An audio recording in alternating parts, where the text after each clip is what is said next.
ఈ చీరల పంపిణీ కూటమి నాయకుల ఆధ్వర్యంలో జరుగుతుంది. ప్రతి ఒక్కరు కూడా ముగ్గురేసిన మన గ్రామంలో ముగ్గురేసిన ఆడవాళ్ళందరికీ కూటమి తరపున ఈ చీరల పంపిణీ చేయడం జరుగుతుంది. శివలక్క, సూర్యకళ, నోకల అనూష,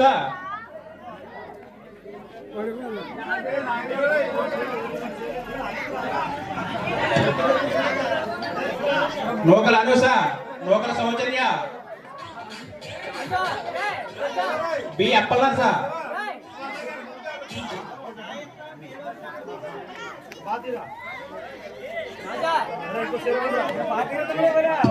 కుర్రా లక్ష్మి,